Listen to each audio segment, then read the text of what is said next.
नमस्कार, आप देख रहे हैं जनता टीवी और मैं हूं आपके साथ अभिषेक। खबरों का रुख करते हैं और सबसे पहले आपको बता दें कि निर्वाचन आयोग ने राज्यों का दौरा करने के बाद चुनाव की तैयारियां परखने के बाद मंथन किया और आज 5 राज्यों में विधानसभा के चुनाव की तारीख का ऐलान कर दिया। उत्तर प्रदेश में 8 चरणों में मतदान होगा। मुख्य निर्वाचन आयुक्त सुशील चंद्रा ने कहा कि कोरोना सेफ चुनाव कराना इलेक्शन कमीशन की जिम्मेदारी है, हम इसके लिए तैयार हैं। मुख्य निर्वाचन आयुक्त सुशील चंद्रा ने बताया कि उत्तर प्रदेश में 7 चरण में होने वाले मतदान में पहले चरण का मतदान 10 फरवरी को होगा। प्रदेश में 10 फरवरी को पहले चरण, 14 फरवरी को दूसरे चरण, 20 फरवरी को तीसरे और 23 फरवरी को चौथे चरण, 27 फरवरी को पांचवें, 3 मार्च को छठे और 7 मार्च को सातवें और आखिरी चरण का मतदान होगा। इसके बाद 10 मार्च को मतगणना होगी।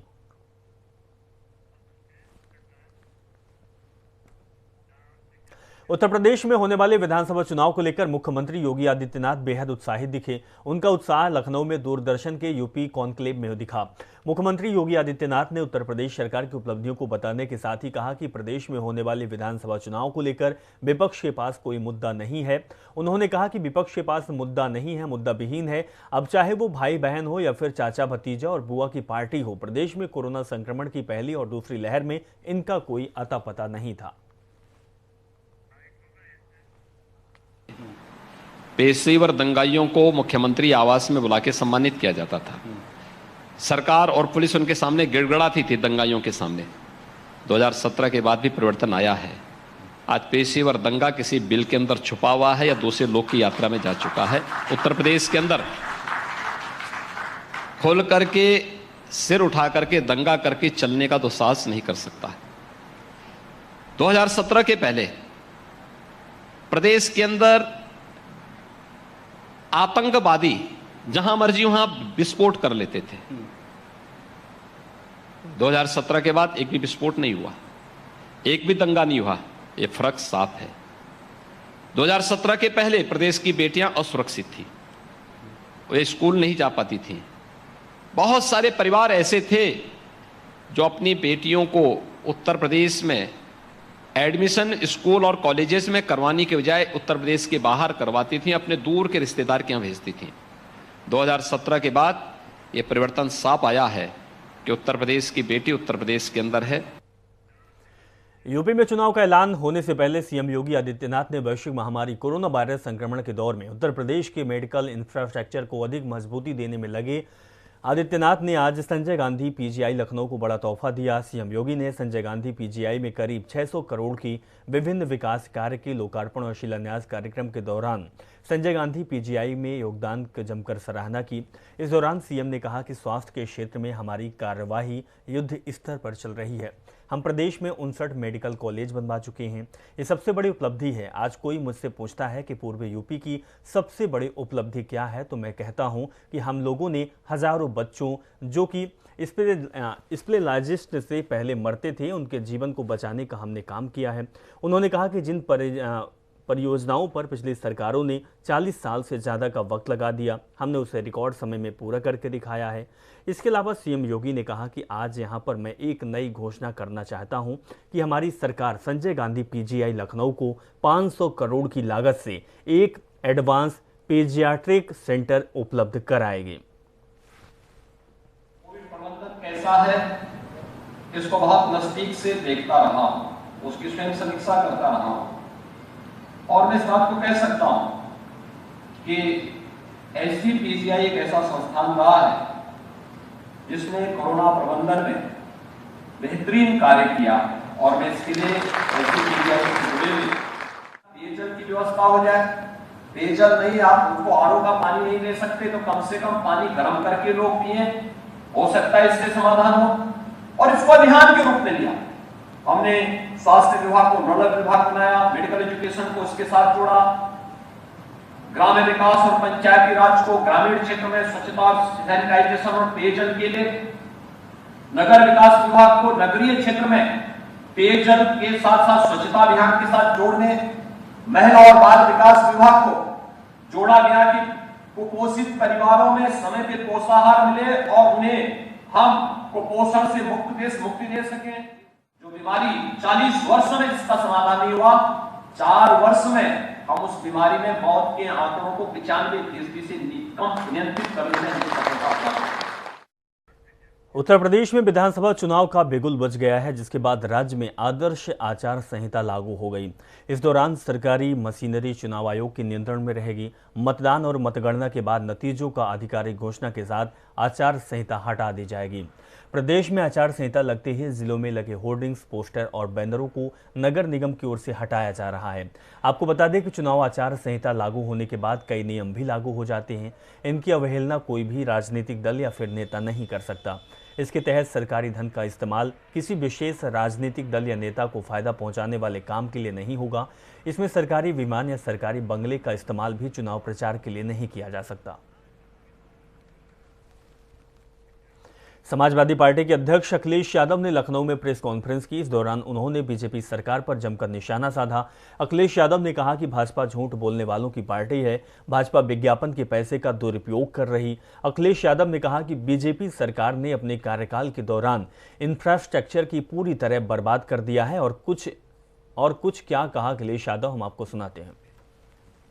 पहली बार चल कर के आया हूँ सड़क पर, जहाँ पर पेड़ पौधे या अच्छे फूलों के पेड़ लगने थे, वहां पर हमें पूरे डिवाइडर पे सांड बैठे दिखे। जो मुख्यमंत्री का सबसे प्रिय जानवर हो, सांड, और 5 साल में सांड को नहीं हटा पाए।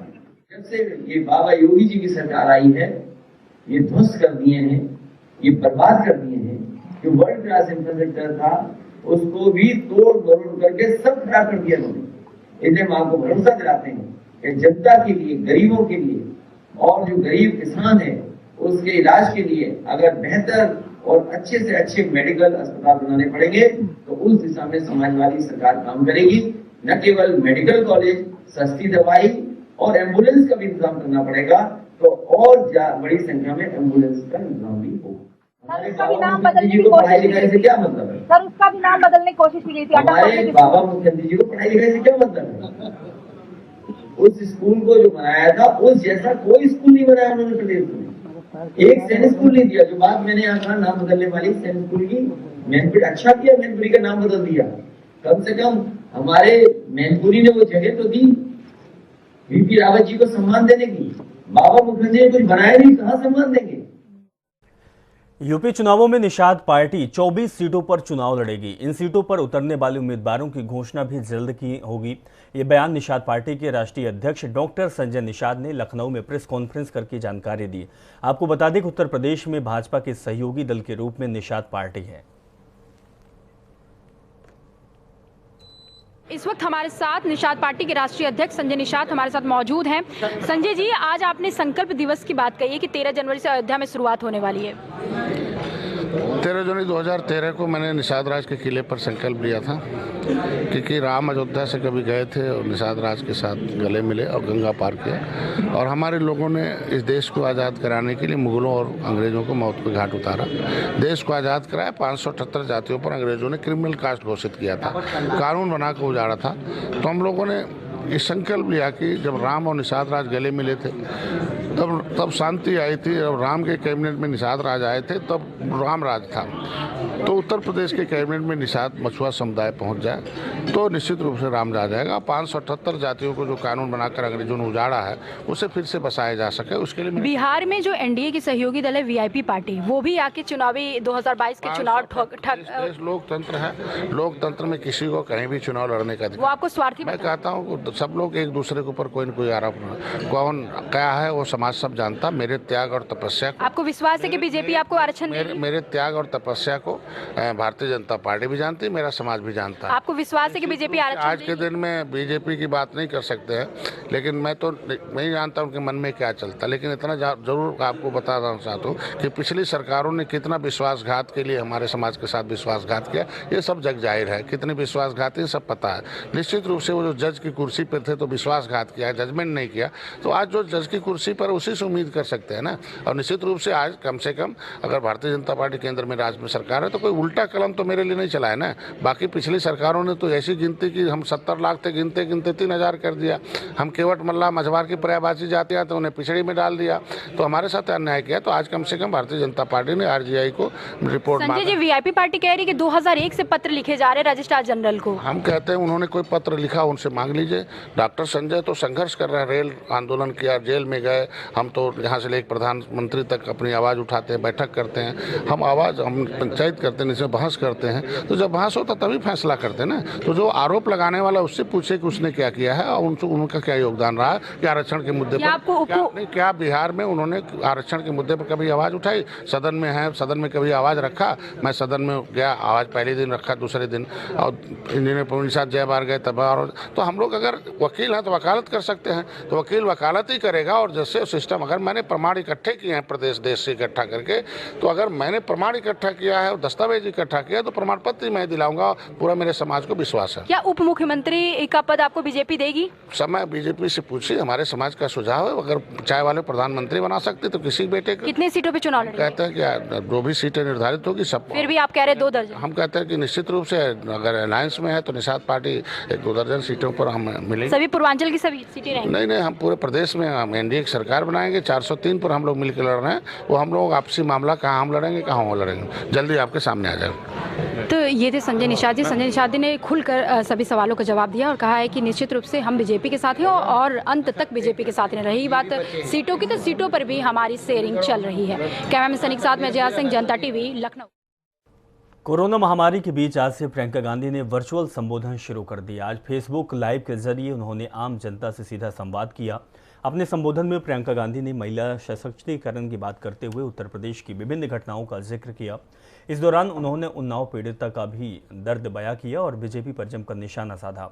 वहीं प्रियंका ने कहा कि देश में कोरोना के बढ़ते मामलों के बीच रैली के माध्यम से संबोधन अब मुनासिब नहीं है। इस तरह की रैलियों से देश में कोरोना संक्रमण और बढ़ सकता है। इसीलिए हमारी पार्टी ने यह निर्णय लिया है कि हम वर्चुअल मीटिंग शुरू करेंगे। आगे भी हम आपसे फेसबुक के जरिए मिलते रहेंगे और आपके सवालों के जवाब देंगे। आपको बता दें कि एक महिला ने सवाल पूछा कि क्या लड़की हूं, लड़ सकती हूं, ये पंच लाइन आपको कहां से मिला? इसके जवाब में प्रियंका कहती हैं कि मुझे एक ऐसी लाइन चाहिए थी जिससे युवा लड़कियों को प्रतिनिधित्व करना प्रतीत हो। साथ ही ये होना चाहिए कि मैं लड़की हूँ, मेरा अस्तित्व क्या है। तो लड़की हूँ वाला किस्सा और हिस्सा निकल कर आया है। फिर हमने लोगों के आइडियाज़ लिए और उससे मिलकर पूरे लाइन का निर्माण हुआ। लड़की हूँ, लड़ सकती हूँ। दूसरी महिलाओं के घर गई जहाँ पे अत्याचार हुआ था, वहाँ भी महिलाएं लड़ रही हैं। उस लड़की की माता लड़ रही है या उसकी बहन लड़ रही है या उसकी भाभी लड़ रही है। सबसे वोकल कौन थी? महिला। तो मेरे मन में ये भावना है कि ये जो महिलाएं हैं जिनके साथ इतना अत्याचार हो रहा है, इतना सह रही है, लेकिन ये कुछ कह रही हैं हमें। ये कह रही हैं कि हम अब सहना नहीं चाहते, हम अपने हकों के लिए लड़ेंगे। तो वो जो भावना है उसी से इंस्पायर्ड एक्चुअली ये हमारा स्लोगन है। और जब हम महिला की अपनी पर्सनल एम्पावरमेंट की बात करते हैं तो ये है कि अब अंदर से हमें समझना है कि कुछ भी हो जाए, हमारे अंदर वो शक्ति है कि हम अपने लिए खड़े हो सकते हैं। इसी बीच एक बड़ी खबर आ रही है। यूपी में जारी है अधिकारियों के तबादले। जी हां, यूपी में 9 पुलिस उपाधीक्षकों का ट्रांसफर हुआ है। महेंद्र पाल सिंह CO LIU अलीगढ़ बने हैं। प्रीति सिंह CO LIU मेरठ बनी। कमलेश त्रिवेदी CO LIU बरेली बने हैं। तो लगातार तबादलों का दौर चल रहा है और चुनाव दहलीज पर आ गया।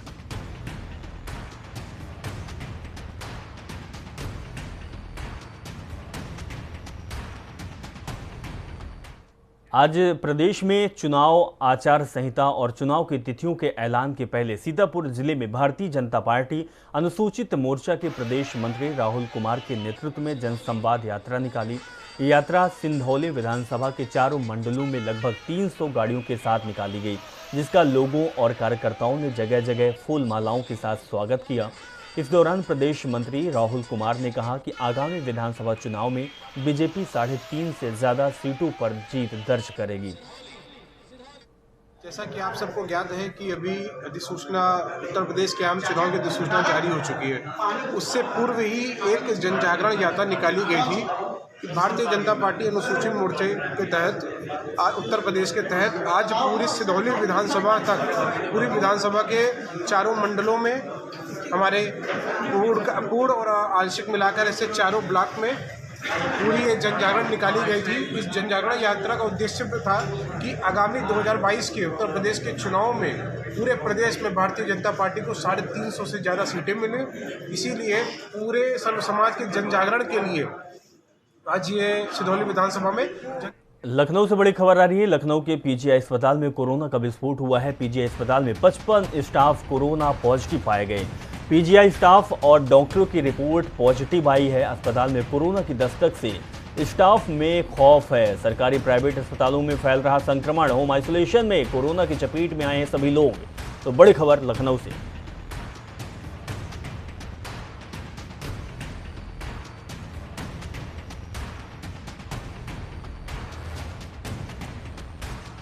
लखनऊ से बड़ी खबर, होम आइसोलेशन में कोरोना की चपेट में आए हैं सभी लोग। होम आइसोलेशन उनको किया गया है और 55 लोग कोरोना की जद में आए हुए हैं।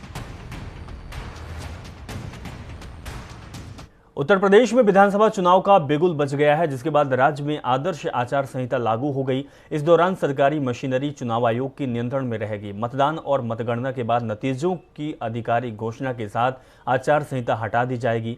प्रदेश में आचार संहिता लगते ही जिले में लगे होर्डिंग्स, पोस्टर, बैनरों को नगर निगम हटा रहा है। तस्वीर भी हम आपको दिखा रहे हैं। अलग अलग जिलों की तस्वीर है। वाराणसी, लखनऊ, आगरा, मथुरा, रायबरेली, यहाँ तक कि कासगंज, बांदा और फतेहपुर, तो हर जिलों में इसी तरीके की तस्वीर सामने आई है। और नगर निगम तस्वीरों को, पोस्टरों को, बैनरों को, विज्ञापनों को हटाता हुआ दिखाई दिया है।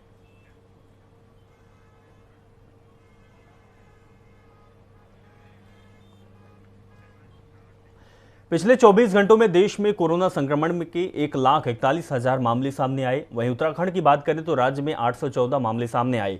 उत्तराखंड में कोरोना के बढ़ते संक्रमण को देखते हुए मुख्यमंत्री पुष्कर सिंह धामी ने अपने सभी सार्वजनिक कार्यक्रम में स्थगित कर दिए हैं। शनिवार को सीएम धामी ने सोशल मीडिया पर ये जानकारी साझा की है।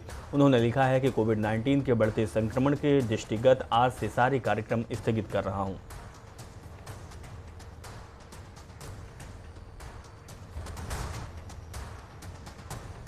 केंद्रीय रक्षा एवं पर्यटन राज्य मंत्री अजय भट्ट ने महिला चिकित्सालय हल्द्वानी में सांसद निधि से खरीदे गए 300 ऑक्सीजन सिलेंडर सहित उपकरणों का शुभारंभ किया। कोविड की संभावित तीसरी लहर के मद्देनजर हल्द्वानी के महिला चिकित्सालय में केंद्रीय राज्य मंत्री अजय भट्ट ने कोविड ओमिक्रॉन से बचाव के लिए नवनिर्मित ऑक्सीजन प्लांट का उद्घाटन किया है। उन्होंने कहा कि जिस तरह से कोरोना के मामले लगातार बढ़ रहे हैं, उसको देखते हुए ऑक्सीजन प्लांट जैसी सुविधाओं का होना बेहद जरूरी है। हमने अपने सांसद निधि से 300 यहाँ पर ऑक्सीजन सिलेंडर जो दिए थे उनको आज लोकार्पण उनका किया है, जनता को समर्पित किए हैं। अब जिस हॉस्पिटल को जितने सिलेंडर से की ज़रूरत होगी वो यहाँ से ले सकता है। और ऑक्सीजन का प्लांट जो करीब करीब 60-70 लाख का होगा पूरा सब मिला के, तो वो भी हमने आज समर्पित किया है जनता के लिए। नैनीताल से खबर है, जहां कोरोना ब्लास्ट हुआ है। बता दें कि शनिवार को नगर के 61 लोगों में पुष्टि हुई थी और उसके बाद यह आंकड़ा 83 पहुंच गया है, जिसमें 27 लोग हाईकोर्ट के हैं, जिसमें कुछ जज और उनके परिजन भी शामिल हैं। बता दें कि बीते कई दिनों से नैनीताल में लगातार कोरोना संक्रमितों की संख्या बढ़ रही है। अस्पताल के पीएमएस डॉक्टर केएस धामी ने कहा कि सभी संक्रमितों को होम आइसोलेट किया गया है। करीब 61 केसेज आए हैं, 61 केसेज आए हैं, जिसमें से कि 27 केसेज हाईकोर्ट के हैं और उसमें कुछ जजेस और फैमिलीज हैं। तो इन सभी लोगों को हम लोगों ने होम आइसोलेशन किया है और सभी केसेज एसिम्प्टोमेटिक है विद माइल्ड फीवर वगैरह, बॉडी एक है और सभी अंडर कंट्रोल हैं और सभी अंडर डॉक्टर्स की गाइडेंस में है। मेडिसिन किट सभी को वितरित कर दी गई है विद पल्स ऑक्सीमीटर और किसी को राउंड द क्लॉक जो है हमारे पास डॉक्टर्स की टीम है जो कि सुबह शाम राउंड ले रही हैं और टेस्टिंग हमारे यहाँ चल रही है और हमारे पास सभी व्यवस्थाएं पूरी तरीके से कोरोना के लिए नैनीताल शहर में